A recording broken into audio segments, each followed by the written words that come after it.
Faly miarabantsika rehetra indray ao anatin'izao fotoana ny fiatomboan'ny sabata izao izay ahafahantsika miaraka ao anatin'ilay lohahevitra ny ady tsara ny finoana. Nandritra izay andro vitsivitsy izay isika dia nahita fa Andriamanitra no manomana antsika ho amin'ilay mandrakizay. Ka ny lohahevitra izay hojerentsika amin'ity fotoana ity zany dia mahakasika ny amin'ny hoe reseo amin'ny soa ny ratsy. Izany lohahevitra izany dia mifampitohy ny amin'izay hitantsika teo aloha. Koa alohan'ny rosotsika landalina kokoa ary dia manasa antsika rehetra fa misy vavaka izay ombonana.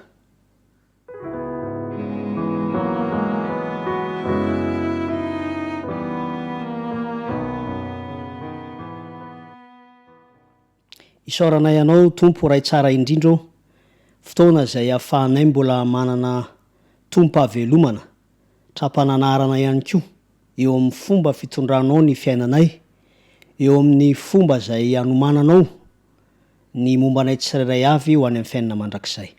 Apetraka eo ampelantananao hatrany izao fotoana izao mba ho famelombelomana ihany koa indrindra ho anatin'izao sabata izao ny fiainam-pananay tsirairay avy amin'ny anaran'i Jesosy Kristy. Amen.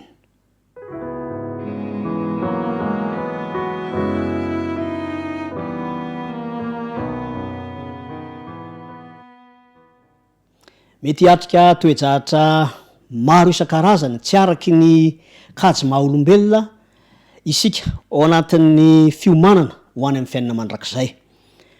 Toerana izay azo antoka fa misy na dia tsy hitan'ny masontsika aza fa mino an'Andriamanitra isika, koa teny fikasan'Andriamanitra fa mpanantenana izay nomeny ao amin'ny teniny dia mino izany isika. Ary izany no mahatonga antsika mamaly ilay antso izay nataon'Andriamanitra ho aso anao ho any amin'ny fiainana mandrakizay. Omaly isika dia niresaka ny amin'ny hoe mamela an'Andriamanitra ananatra antsika raha ilaina izany. Tsy isika no mifidy ny fomba entiny mananatra antsika mba ahatonga ny fiainantsika ho afaka mifanaraka amin'ilay mandrakizay, satria izany toetra izany, izany fiainana izany dia tsy maintsy homanitsika eto amin'ity tontolo misy antsika ity, ka tsy isika voafetra no manomana izany fa ny anjarantsika dia ny manaiky ny fomba hanomanan'Andriamanitra antsika ary finoana raha teo izay fanomeny antsika no anekentsika izany. Misy ireo karazana ady maro samihafa. Izany ady izany dia mety ho samy manan'ny azy eo amin'ny fiainany tsirairay avy, fa ny ombonantsika rehetra dia izao fanamboarana antsika izany. Ary tsy isika no mamaritra izay mety ho endrika fisehoana izany, mety ho fisedrana izany, mety ho fizahan-toetra izany, ary mety ho anana endrika fakapanahy aza, kanefa ny finoantsika fa Andriamanitra dia mitady izay isehoany ny mahametaly sarobidy antsika dia mahatoky ny fomba fiasaina izao sy anao. Mety hampangirifiry ihany koa izany, satria maha-olombelona antsika sy ny mahanofo antsika dia tsy maintsy ampanekena mba hahafahana mitondra ny ara-panahintsika ho vonona. Tsy ny nofontsika zany no mibaiko ny ara-panahintsika, fa kosa ny ara-panahintsika no mifehy ny fiainantsika ara-nofo. Koa andesa ady ary hojerentsika ny teny fikasana izay nomen'Andriamanitra mahakasika ny toejahatra izay andalovantsika eto amin'ity tontolo iomanantsika ity. Exodosy 4:12 ka ny 4:12 vakitsika amin'ny anaran'i Kristy. Jehova no hiady ho anareo fa ianareo kosa angina. Tombontsoa lehibe ny manana piaro, tombontsoa lehibe ny manana an'Andriamanitra izay miady ho antsika. Ary Andriamanitra ao amin'ny Kristy dia efa natanteraka sy nanam-porofo izany fa ianareo kosa ho ny tenin'Andriamanitra angina. Ity fahanginana ity dia tsy vitany fotsiny hoe tsy miteny na tsy miloha-bava, fa miaraka amin'ny fanekena, io lay ady tsaran'ny finoana raiky-po iray zay efa natolotr'andriamanitra asy ianao mba afana miatrika ny famolavolana zay mety mahakasika ny mahaizy atsika tsirairay avy. Eny mety hiteraka ratra eo amintsika izany ary arahana holatra mihitsy aza kanefa izao fitaovana efa hoenty miady de ny finoantsika satria Andriamanitra no miady ho antsika. Ny tena marina kokoa zany midikanyity hoe angina ity, zany hoe ianareo kosa ho Jehova angina, dia mamelan'Andriamanitra andray ny aditsika. Ary na miteny aza isika miala rehefa avy nangina dia manao izay asain'Andriamanitra atao raha ilaina izany. Tsy olona mipetrapetra-potsiny na olona tsy mandray andraikitra ny olona mamelan'Andriamanitra hiasa eo amin'ny fiainany, fa vonona ny hoirahan'Andriamanitra. Ao amin'ny Romanina 12 raha miresaka ny amin'ity lohahevitra ity sika zay hoe reseo amin'ny soa ny ratsy. Romanina 12 ka ny 7 dia mivaky toy izao amin'ny anaran'i Kristy: raha azo atao dia ataovy zay havananareo amin'ny olona rehetra. Fiaikana zay natolotr'Andriamanitra izy ity raisitsika ho fanamby, satria ity fihavanana ity izay tsy vaovao amintsika malagasy izany teny izany dia avy amin'Andriamanitra mihitsy izany. Io ilay hoe réconciliation, zany hoe Andriamanitra mihitsy no mamitra-pihavanana amintsika. Raha ny tena marina vokatry ny safidy nataon'ny maha-olombelona no nahatonga ny olona tafasaraka tamin'Andriamanitra no ny asan'ny fahotana, kanefa dia Andriamanitra no manao ny dingana voalohany mamerina ny fampihavanana amintsika. Zany hoe miantso atsika zany, ny antso amin'ny fiainana mandrakizay mba hampiasa ny herin'ny sitrapo ahafahana manaiky ilay fampihavanana zay ataon'Andriamanitra. Asany zany ary atolony atsika mahamaim-poana. Efa notanterahana tamin'ny alalan'ny asan'ny Kristy teto an-tany zany, fa ny fanontaniana de hoe ekeko ve izany? Mino izany ve aho? Satria foto-kevitra zay miainga avy amin'Andriamanitra dia ilay mandrakizay izany fomba fiasa izany. Io no ivon'ilay planin'Andriamanitra. Ao amin'ny Romanina 5 ny 9, 9, 10, 10 dia mamintina amintsika ireo sehatra izay sehony ity fampihavanana ataon'Andriamanitra ity. Vakitsika amin'ny anaran'i Kristy ny 9, fa fony mbola tsy nanan-kery isika dia maty Kristy tamin'ny fotoan'andro hamonjy ny ratsy fanahy. Ity tsy fananan-kery ity dia maneho ihany koa ny tsy fananana eritreritra akory aza hiavana amin'Andriamanitra, satria mbola azo lazaina hoe tratra ny vahon'ny fahotana izay mitarika atsika hanalavitra an'Andriamanitra ary mahatonga atsika ho lay antsoina hoe ratsy fanahy. Kanefa de maty Kristy tamin'ny fotoan'andro hamonjy atsika. Raha tohizana izany ao amin'ny 9, dia Andriamanitra mihitsy no mampiseho ny fitiavany atsika ka fony mbola mpanota isika de maty hamonjy atsika Kristy. Efa hita taratra sady zany eto fa tsy niandry atsika ho afaka amin'ny fahotana, tsy niandry atsika ho tsara fanahy, tsy niandry atsika ho efa manan-kery Andriamanitra ho nanao ny dingana fampihavanana, fa mbola atao anatiny tsy fahafahantsika manao na inona na inona. Mangina no anjarantsika ry hava malala, kanefa kosa mampiasa ny sitrapo, ny herin'ny sitrapo, misy tsy maintsy misafidy isika ny andray izany asan'Andriamanitra zany amin'ny finoana. Ny 10 amin'ny Romana 5 dia manambara amintsika fa fony mbola fahavalo mihitsy aza isika nampihavanana tamin'Andriamanitra. Ndraindray azo pakapana ny olona manao hoe ka efa mba tsaratsara kosa ne aho e, nahoana moa tsy mendrika izany fampihavanana izany? Eto de milaza izy manao hoe mbola fahavalo aza, fahavalon'Andriamanitra. Eritrereto ane zany toerana zay ambarany soratra masina izany mba tsy hahafahantsika manana fizaozaona ka ilaza fa avy amintsika sy zay nataontsika no nampihavanana atsika tamin'Andriamanitra.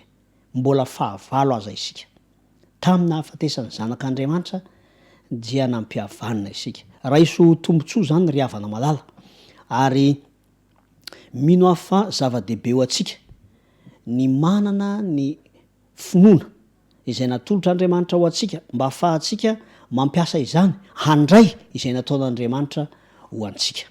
Zava-dehibe zany satria tokony hiteraka hafaliana ao amin'io romanina toko 5:1 io de zao ny fanambarana tsy zany ihany fa mifaly amin'Andriamanitra isika amin'ny alalan'i Jesosy Kristy tompontsika izay nahazahoantsika fihavanana ankehitriny. Raha tiatsika izao ankehitriny izao dia ataon'Andriamanitra zava-misy eo amin'ny fifandraisantsika amin'Andriamanitra izany fampihavanana izany satria izy ny tompo-kevitra. Avy any aminy no ahafahantsika mahazo zany fampihavanana izany fa ny fanontaniana mipetraka de manao hoe manaiky ve isika. Eto zany de tsy olana intsony ny hoe mpanota ny olona ray. Ny olana zany eto de tsy ny hoe fahavalon'Andriamanitra ny olona ray. Tsy antsony zany ny olana eto. Ireny de karazana olana efa ela ihany. Fa ny vahaolana efa vonona. Ny zava-dehibe zany eto de ny hoe ekeko ve ny vahaolana zay atolotr'Andriamanitra manoloana ny maha-izy ahy. Ary ekeko ve fa tena mbola manana toetra mandrafy an'Andriamanitra tokoa zay mila hoentiko eo amin'Andriamanitra zany amin'ny finoana mba hafana mandresy. Satria ny fandresena izay omen'Andriamanitra antsika dia tsy fandresena miainga avy amin'ny tenantsika fa fandresena izay avy amin'Andriamanitra ka raisitsika amin'ny finoana. Manjary fiainana, manjary manampaka ao amintsika izany toetra n'Andriamanitra mpandresy izany. Nataon'Andriamanitra handevona antsika ny fisedrana, resaka an'izany tsika omaly. Raha ny tena marina dia ny maha-izy atsika sy ny maha-olombelona atsika zay le hoe Andriamanitra tsy maintsy mitombo fa isika tsy maintsy miena. Fomba n'Andriamanitra ny mampandalo atsika n'ilay sehatra fizahanttoetra sy fisedrana mba hahatrarana ny tanjona dia ny fiseho ny toetra ny Kristy eo amin'ny fiainantsika. Mety maharary zany, mety mitarika hirifiry, marantsika omaly ihany koa, fa mety ho zavatra mamitsika mihitsy ny tsy maintsy sarana amintsika koa miteraka fangirifiriana ara-nofo zany eny ara-tsaina mba ahafahany nofontsika milefitra ka ampandresy ny fiainana ara-panahy izay nandraisantsika izany fandresena zany avy amin'Andriamanitra. Tokony avelantsika Andriamanitra anomana antsika satria Andriamanitra no tompony zany fampanantenana izany. Efa manana ny hery ety mandresy izy ary antso no ataony amintsika. Ao amin'ny Jakoba 4:7 efa hitantsika ity teny ity tao aloha tao. Vakitsika amin'ny anaran'i Kristy koa dia manekehana ianareo. Manohera ny devoly dia andositra anareo izy. Anohitra ny devoly ihany isika. Kanefa raha tsy ny fanekentsika an'Andriamanitra no mialohan' zany dia tsy andositra antsika ny devoly satria fahavalon'Andriamanitra izy. Andriamanitra aza sahany nandrafy azy.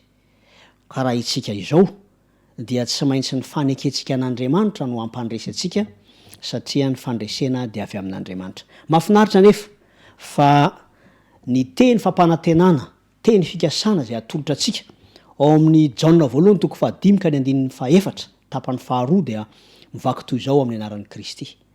Ny fandresena zay hoenti mandresy izao tontolo izao dia ny finoantsika. Every fa Andriamanitra ny tompon'ny finoana. Kristy mihitsy na tompon'ny finoantsika sy mpanefa azy. Kanefa dia ankehitriny raha vonona ny isika ampiasa izany finoana zay natolotra antsika maimaim-poana izany dia ho tononona mihitsy hoe finoantsika zany. Ary ny fandresena zay omenantsika tsy fandresentsika zany fa an'Andriamanitra tao amin'ny Kristy rehefa raisitsika amin'ny finoana dia ho tononona ho fandresena antsika izany. Isika mihitsy no lazaina fa mpandresy amin'izay fotoana izay ka raha mpandresy isika dia tsy irehare ny amin'ny izay mety ho everintsika fa tanjaka sy herintsika satria fahalemena ihany zany amin'ny maha-olombelona.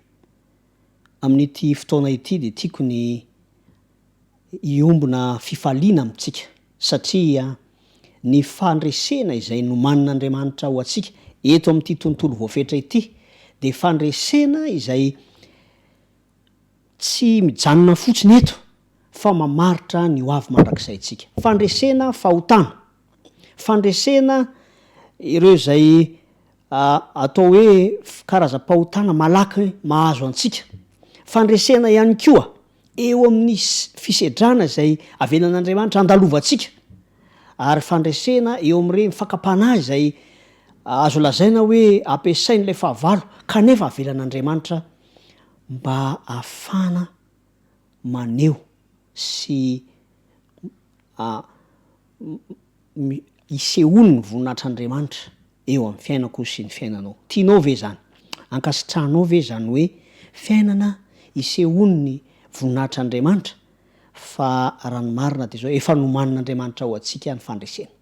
Ary izany de tokony hiteraka fifaliana ho antsika ao anatin'izao ora masin'ny sabata izao tiako ny hitondram-bavaka antsika. Sady fisaorantsika an'andriamanitra izany no ihany koa azo lazaina hoe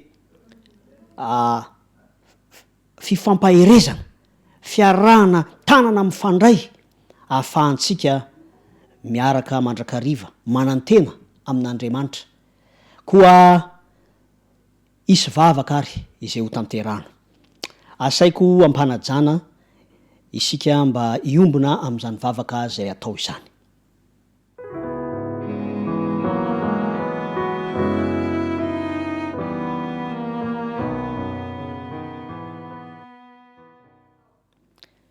Isaoranay ianao Tompo ny fomba fiasa mahasoa, enina de tsy takatry ny sainay, tsy ho anatin'ny kajo maha-olombelonanay, anefa dia ataonao zany ary tsy niandry anay akory ianao Tompo, fa nidingana voalohany de fa nataonao. Isaoranay ianao koa nahafahanay mbola manana tombontona mamaly amin'ny patokina izany antso izany.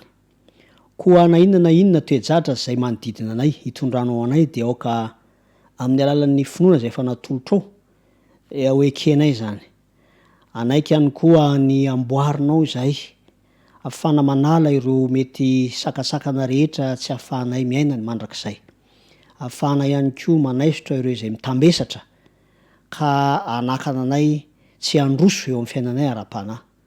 Tompo marefo sy voafetra ihany maha-olombelonanay saingy vonona izay ny ametraka izany eo ampelantananao ka ny planina mahavonjy zay efa natolotrao dia aoka ho raisinay ampifaliana izany.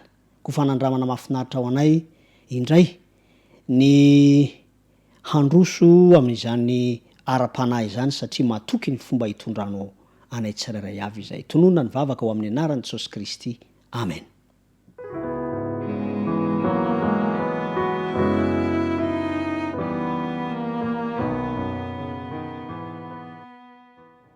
Fifaliana zay iombonantsika ry havana malala ny matoky fitantanan'Andriamanitra ny fiainantsika.